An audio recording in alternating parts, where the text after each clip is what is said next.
know, I grew up in rural South Carolina, so I'm not gonna lie, Iowa feels a lot like South Carolina to me. I grew up playing on farms, people took care of each other, neighbors helped neighbors, and that's what it feels like in Iowa. So, but my town was 2 stoplights, 2,500 people. You couldn't think about doing something wrong without somebody already telling you wrong. But I want to talk to you now about what's going on in the country and what we think is wrong, and then we're going to open it up for questions. And there's nothing I won't answer. You just may not like my answer, but there's nothing I won't answer. How many of you are okay with $32 trillion in debt? How many are you okay with an open border? How many of you are okay with the fact that our kids are so far behind and they want to keep everything from us in terms of parents knowing what's happening in the classroom? Right? And then how many of you are okay with China infiltrating our country? We've got serious issues and we have serious problems. We are $32 trillion in debt. We're having to borrow money just to make our interest payments. And let me tell you, I would love to tell you, oh, Biden did that to us. But I've always spoken in hard truths, and I'm going to do that with you today. Our Republicans did that to us too. You go back and you look at that $2.2 trillion COVID stimulus bill that they passed with no accountability, leaving us with 90 million Americans on Medicaid, 42 million Americans on food stamps. And did Republicans try and make it right? They opened up earmarks for the first time in 10 years, pushing through 7,000 of them in December. Want to know how they spent your money? $30 million on an honors college in Vermont. $10 million to tear down a hotel in Alaska. $7.5 million on horse racing in Arizona. And they just came out with the 2024 budget.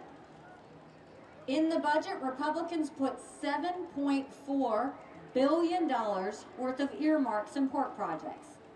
Democrats put in $2.8 billion. So you tell me who the big spenders are, right? But let me tell you, you're in luck. I'm not a lawyer, I'm an accountant. When we become president, we'll stop the spending, we'll stop the earmarks, we'll stop the borrowing, and I will veto any spending bill that doesn't take us back to pre-COVID levels. We're going to make sure government works for the people and not the people working for government. We're going to close down our borders, we're going to open up our classrooms, and we're going to make sure we deal with China once and for all. And Iowa is the front line. Now, I know Iowa's an important state, and everybody likes to think it's because of the caucus. That's important too. But Iowa's important because when you look at what's happening with the threats behind China, think Iowa. They bought up 400,000 acres of U.S. soil, most recently near Grand Forks Air Force Base, where our most sensitive drone technology is. They bought the largest pork producer in the country right here from Iowa.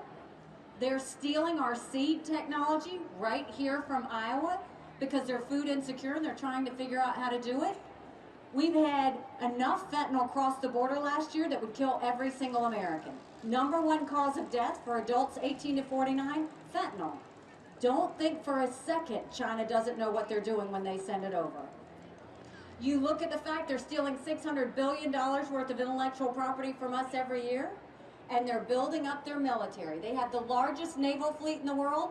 They have 350 ships. They'll have 400 ships in 2 years. We won't have 350 ships in 2 decades. They're building hypersonic missiles. We're barely getting started. They're doing cyber. They're doing artificial intelligence. They're doing space. They've now developed neurostrike weapons where they go and engineer and change brain activity so that they can disrupt a military commander or they can disrupt populations. We need to get our act together. It's time to wake up. We can defeat them, but we've got to start getting serious about what it takes to get better in our country. So there's lots of issues we can talk about, but I'm going to turn those issues over to you. So we've got questions. Anybody raise your hand? There's nothing I won't answer. We'll start with the green hat and then we'll come to the white hat.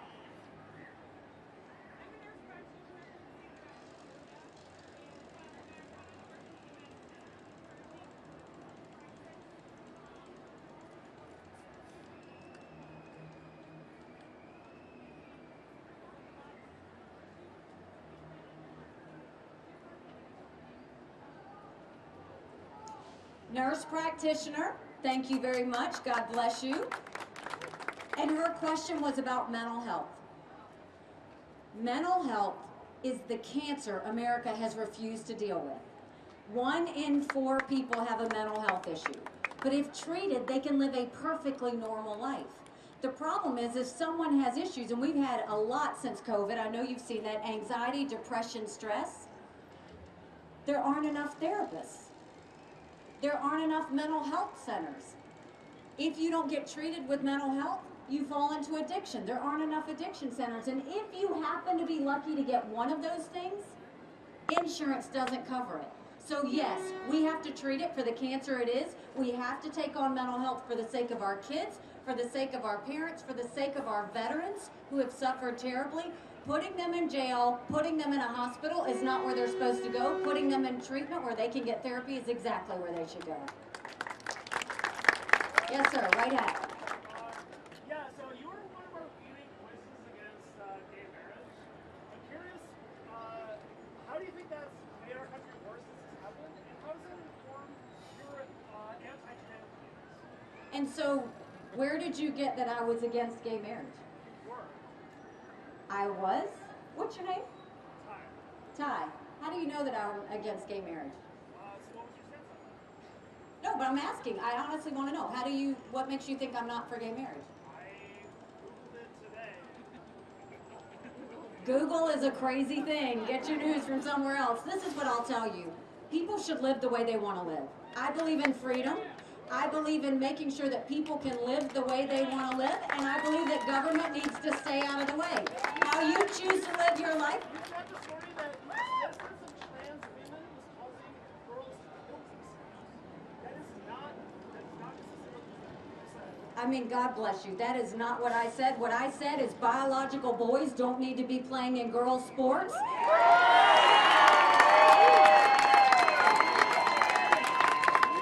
What I have also said is the fact that my daughter ran track in high school. I don't even know how I would have that conversation with her.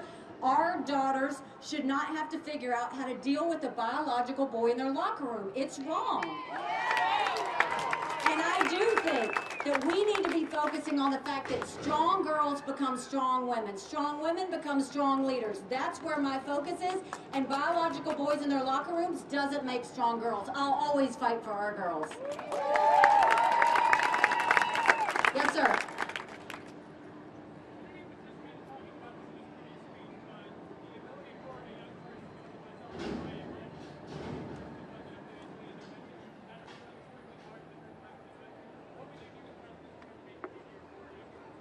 His question was, what are we going to do to make it easier for young people to buy homes? I can relate to that. My daughter just got married.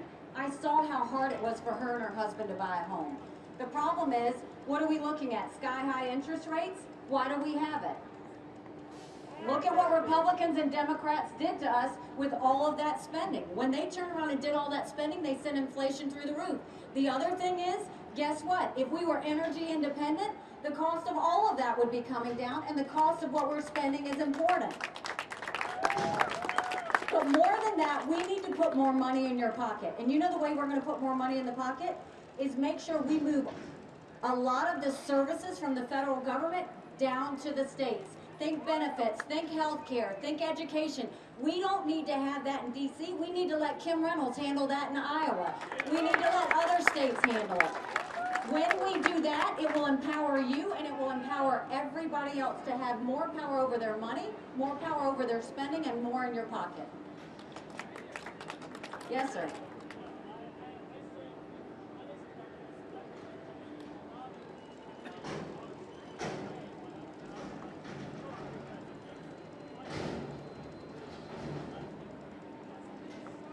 What would I do to help the economy?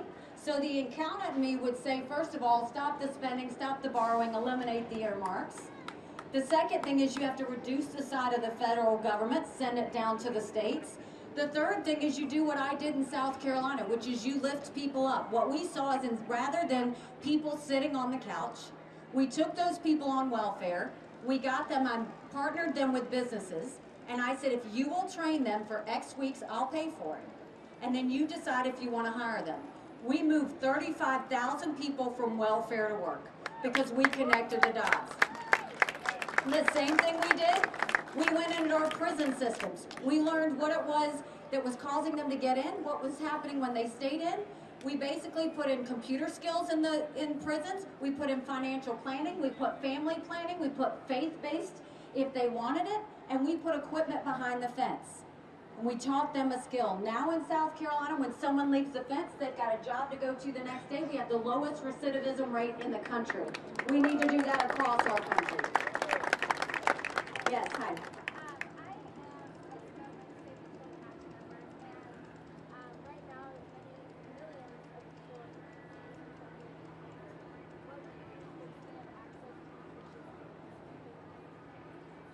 So she was talking about hunger and what will we do to expand access. You know, the first thing we need to do is understand if you take care of your small businesses, they're the heartbeat of your economy, right?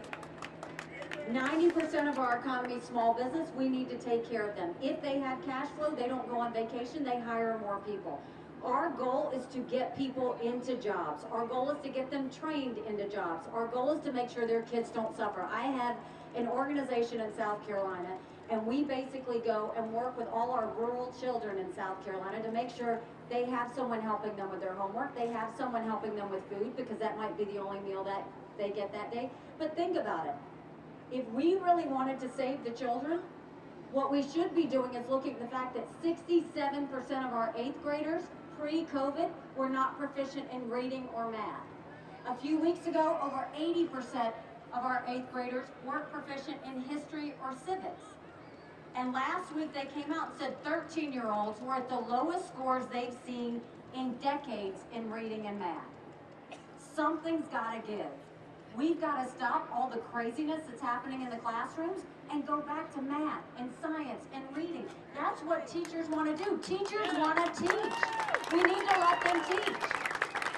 Instead, we spend way too much in our education and we don't get near enough. What I will do is make sure, first of all, we'll go back to the basics when it comes to education. We'll send those education dollars down to the states. We will make sure we have full transparency in the classroom. No parent should ever wonder what's being said or taught to their child in the classroom. We will allow school choice so that parents can decide which schools their kids should go to. And we will start building things in America and put vocational classes back in our high schools so that our kids can learn how to make things. Yes.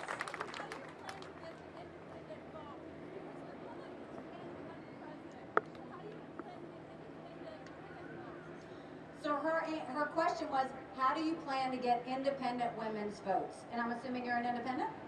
You're not. You're a Republican. So I'll tell you, we are seeing more independents than we've ever seen. I've seen them in Iowa, I'm seeing them in New Hampshire, I'm seeing them in South Carolina. Republicans have lost the last 7 out of 8 popular votes for president. That's nothing to be proud of. We should want to win the majority of Americans. But you don't win them by saying you should be with us. You win them by going to places Republicans have never gone, right? We should be pulling on Hispanics. We should be pulling on Asians. We should be pulling on African Americans. We should be pulling on women. We should be pulling on the younger generation. And you go and you ask them what they care about, and guess what? We agree on a lot of things. What they're upset with is how Republicans communicate it. We have to start realizing you don't push people away. This is a story about addition. We need to bring people into the fold. We've got to start talking about the issues that really matter. That's why I think it's time for a young generational leader. We've got to leave the negativity and the chaos and the drama behind us and start focusing on what it takes to win. Because let me tell you, a vote for Joe Biden is a vote for President Kamala Harris. We can't let that happen.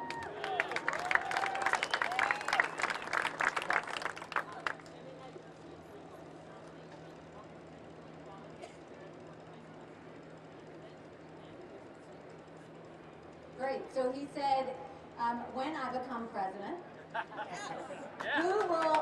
what qualities will I look for in a vice presidential candidate?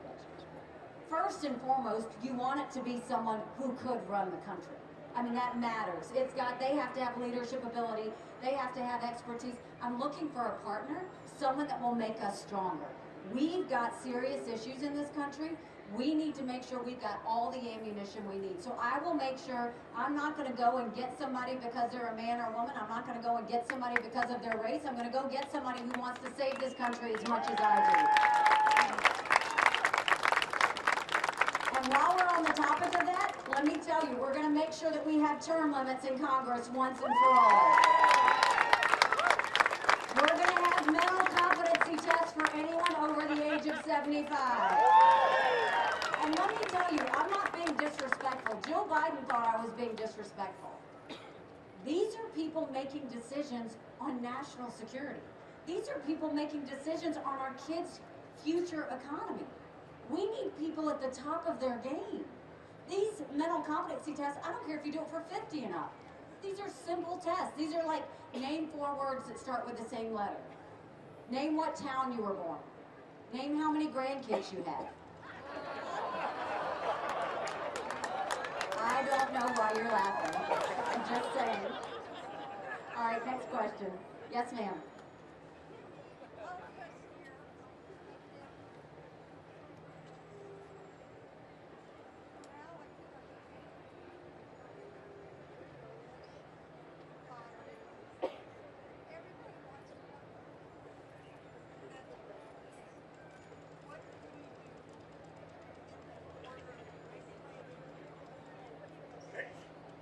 So she asked a question about the border. First of all, let me tell you, we are a country of laws. The second you stop being a country of laws, you give up everything this country was founded on. I've actually been to the border, and I didn't pull a Kamala, go and come back. I went 400 miles down that border. You're not ready for what I saw. Mounds of clothes, mounds of shoes, paraphernalia, rape areas that the women and girls had to walk through. When you get up in the morning, you get your coffee and you watch the news. When these ranchers get up in the morning, they get their coffee and they go see if anyone died crossing the fence. They pick up whatever little kids were left behind and turn them over to Border Patrol. I met with multiple sheriffs. They said before 7 a.m., they round up as many illegal immigrants as they can. They turn them over to Border Patrol. Border Patrol documents them and releases them at their court date years from now. So think about it. You go and you have all of these issues that are happening. Then when I talk to Border Patrol, they said, you want to know what we do? We're glorified babysitters. They don't let us do our job. 5.5 million illegal immigrants have crossed that border. Enough fentanyl has crossed that border that would kill every single American. The way we will deal with it is, first of all, we will defund sanctuary cities once and for all. Instead of the 87,000 IRS agents going after middle America, we'll have 25,000 Border Patrol and ICE agents and let them do their job. We'll go back to the Remain in Mexico policy because guess what? Nobody wants to remain in Mexico. We will, instead of catch and release, we'll go to catch and deport. We have to seal off the border. It's not about whether we want to allow somebody into this country, but we are not, my parents always said they came here illegally, they came the right way. My mom says to this day, if they won't follow the laws to come to this country, they won't follow the laws when they get into this country. Yes.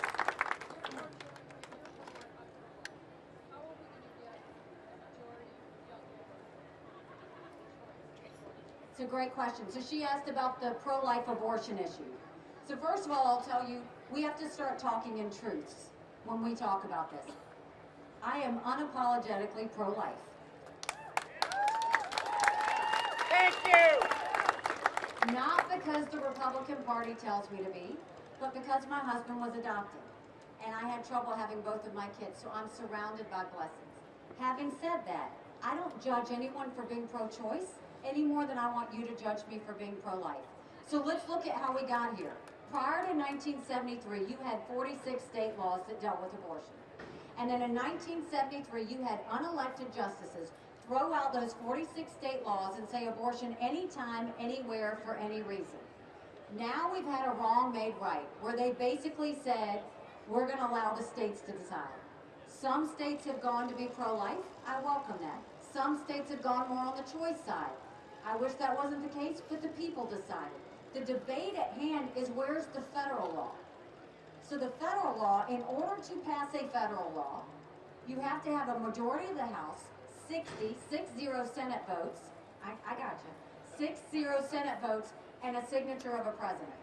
We haven't had 60 Senate votes in over 100 years. We might have 45. So no Republican can ban abortions any more than a Democrat can ban state laws. So what does that mean? We've got to come together and say, how are we going to find consensus? Can't we all agree that we shouldn't have late-term abortions? Can't we all agree that we should encourage more adoptions and good quality adoptions at that? Can't we all agree that contraception should be accessible? Can't we all agree that doctors and nurses who don't believe in abortion shouldn't have to perform them? And can't we all agree if a woman who has an abortion, no state law can say she goes to jail or gets the death penalty? Can't we agree on that? Let's start there. We have to stop demonizing that issue and humanize that issue. It is personal to every woman and every man, and it deserves the respect of the heaviness of that issue. I had a roommate in college who was raped. I wouldn't wish what she went through thinking she was pregnant for anything. Everybody's got a story. So let's focus on what we need to do to protect, to save as many babies as we can, and support as many moms as we can. That's how I'll handle it. Y'all have been great. He's given me the sign. I'll tell you this. 2024 matters. The reason I'm running, my parents came here 50 years ago to an America that was strong and proud and full of opportunities. I want them to know that country again. I'm doing this for my husband, Michael, who's deployed right now. I want him and his military brothers and sisters to know that their sacrifice means something, and we do love our country. I'm doing this for my daughter, who just got married, and I saw how hard it was for her to buy a home. And I'm doing this for my son, and I'm tired of him worrying about having to write papers of things he doesn't believe in just to get an A. That's not us. That's not America. Go to NikkiHaley.com. Let's change this. God bless you.